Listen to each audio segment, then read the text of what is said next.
안녕하십니까, 박사입니다. 중국 랴오닝성 다롄 진저우 개발구입니다. 상하이가 동방명주라고 불리는 것처럼 다롄은 북방명주라고 불립니다. 그만큼 도시가 깨끗하고 세련됐습니다. 다롄은 청나라 때 칭류화라고 불렸습니다. 도로 여기저기가 패어 진흙탕인데다 그 물 웅덩이에 파란 이끼가 피었다고 해서 붙은 지명입니다. 지금은 경전철도 있고 교통이 꽤 발달한 도시로 변모했습니다. 다롄에는 지하철도 4개 노선이 있습니다. 지하철 3호선의 진스탄역입니다. 문을 닫기로 한 다롄 도시와 공장으로 연결되는 지하철 3호선 안내는 5개 언어가 나옵니다. 중국어, 영어, 일본어, 한국어, 러시아어입니다. 3호선의 종착역은 진스탄입니다. 이곳은 국가급 풍경구입니다. 근처에 해변, 놀이공원, 지질공원이 있습니다. 중공이 반일 감정 때문에 영업 정지 조치를 내린 리틀 쿄토도 여기에 있습니다. 도로 표지판에 리틀 쿄토가 있는 것을 보면 다롄시 당국이 야심차게 투자를 유치했음을 알 수 있습니다. 성당시대의 장안을 그대로 옮겨왔다고 해서 큰 화제를 모았던 리틀 쿄토는 문을 연 지 불과 열흘 만에 영업 정지를 당했습니다. 일찍이 일본과 러시아 세력이 각축을 벌였던 다롄은 일본식 건축물과 일본 음식점이 많고 러시아의 흔적도 많이 남아있습니다. 러시아 거리도 있습니다.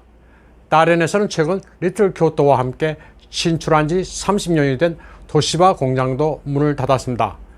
멀쩡하게 문화관광 프로젝트에 따라 일중합작으로 들어선 리틀 쿄토가 반일 감정으로 폐쇄된 데다 오랫동안 개발구의 자랑이었던 도시바 공장이 이런저런 이유로 철수를 결정하자 민심은 술렁이고 있습니다.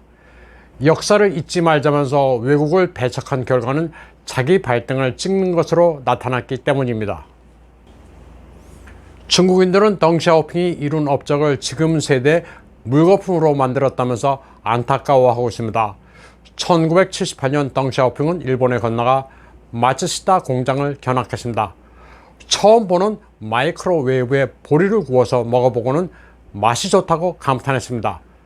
그리고는 마츠시다 고노스케 회장을 만나 중공은 일본에 비해 한참 떨어지니 개혁 개방 건설을 도와달라고 호소했었습니다. 개혁 개방을 추진한 덩샤오핑은 이처럼 겸손한 태도로 일본의 도움을 이끌어냈습니다. 역사를 아는 중국인들은 이런 역사의 순간을 보고 눈물을 흘리고 있습니다. 중공의 고속철도 사실 덩샤오핑이 구상한 거였습니다. 80년대 초 덩샤오핑은 일본을 방문해 신칸센을 타보고는 경탄했습니다. 속도가 굉장히 빨라 누가 달리도록 재촉이나 하는 것 같다고 말하기도 했습니다. 현재 중공 고속철은 일본 기술도 상당히 들어가 있습니다. 덩샤오핑이 개혁 개방을 하면서 공항, 항만 등 인프라 건설, 제철소, 전자산업을 추진한 것은 일본을 벤치마킹한 겁니다.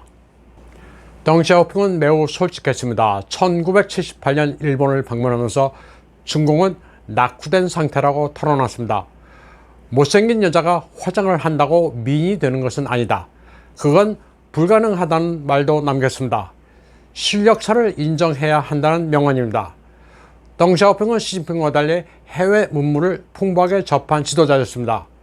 청년 시절에는 프랑스에서 6년 동안 근공검학 일하면서 공부했습니다. 그는 관영 CCTV 직원들에게도 일본과 싱가포르 사람들이 어떻게 사는지 제대로 기록하고 취재하라고 말했습니다. 중국인들에게 외부 세계에 대해 눈을 뜨게 만들어줘야 한다는 취지였습니다.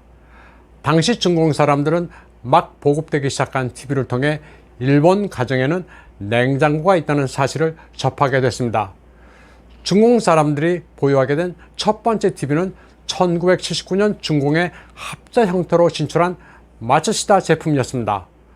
덩샤오핑이 마츠시다 고노스케 회장에게 도와달라고 호소한 데 따른 결실이었습니다. 중공은 일본에 대해 전후 배상을 요구하지 않았습니다.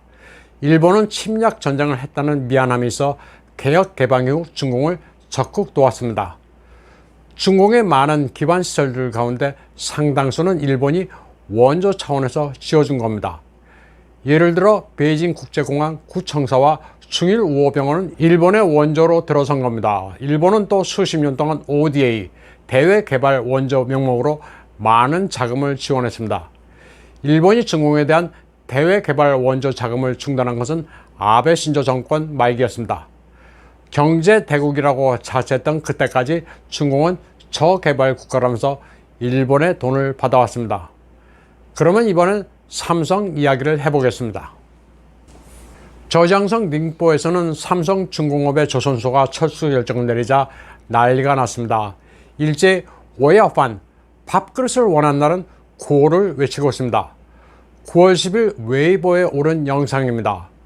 닝포 베이룬 샤오강에 위치한 삼성중공업의 중국인 직원들이 항의 시위를 벌였습니다. 중국 인민이 사랑하는 기업이 되자, 중국 사회에 공헌하는 기업이 되자는 문구가 쓰여진 사옥 안에서는 근로자들이 삼성은 내 집이다, 일하기를 원한다, 가족을 부양해 입에 풀칠을 해야 한다는 현수막을 내걸었습니다. 공장 경례는 10여 년 동안 삼성의 은혜에 감사한다, 포기할 수 없다, 노인과 아이를 먹여 살려야 한다는 현수막도 공장 입구에 내걸었습니다. 제발 떠나지 말아달라는 절규입니다. 삼성중공업이 철수 결정을 내림에 따라 2,500명이 일자리를 잃게 됐다면서 대책을 세워달라고 아우성입니다. 닝포 삼성유한공사는 1995년 12월에 성립됐습니다. 삼성중공업 조선소는 독자로 2억 5천만 달러를 투자해 진출한 외자 기업입니다. 도시바 철수에 이어 삼성중공업까지 중공을 떠난다고 하자 중공의 근로자들은 상당한 심리적 충격을 받고 있습니다. 2019년 10월 문을 닫고 철수한 광동성 후이저우의 삼성 스마트폰 공장입니다. 2만여 명의 직원들로 북적이던 곳이 황량하게 변했습니다. 갤럭시 S10 플러스 광고판만 덩그러니 남아 있습니다. 1992년 한중 국교 수립과 함께 설립한 휴대전화 공장으로 2007년부터는 스마트폰을 생산해온 곳입니다. 2017년 이후 후이저우 공장은 6,257만 대 스마트폰을 만들어 삼성전자가 전 세계에서 생산하는 스마트폰 전체 물량의 17%를 차지했습니다. 미중 무역 전쟁이 벌어지면서 중공 당국은 애국을 하라면서 화웨이 휴대폰을 사라고 장려했습니다. 중공 시장에서의 실적 부진과 함께 앞으로도 길이 안 보이자 삼성은 철수했습니다. 현재에서는 삼성의 철수를 굉장히 아쉬워하고 있습니다. 사내 교육이나 복지에 있어서 최고였기 때문입니다. 직원들에게 세계를 알아야 한다면서 외국어 교육도 시키고 월급, 보너스 등 모든 면에서 상당히 양심적인 기업이라는 평가를 받았습니다. 모두 즐겁게 근무하면서 삼성의 일원이라는 자부심도 대단했습니다. 철수하면서도 퇴직자들의 일자리를 알아봐주고 퇴직금도 넉넉하게 지급해 아주 품위 있게 떠났다는 평가를 받았습니다.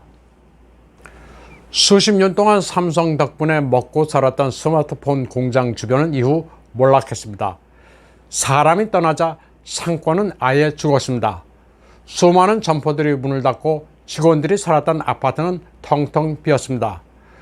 중공사회 분위기와 경제 환경이 정치적 요소로 인해 갈수록 험악해지자 외자 기업들이 썰물처럼 빠져나가고 있습니다. 이런 추세를 되돌리기에는 이미 늦었습니다. 오늘 방송은 여기까지 하겠습니다. 시청해주신 여러분 감사합니다.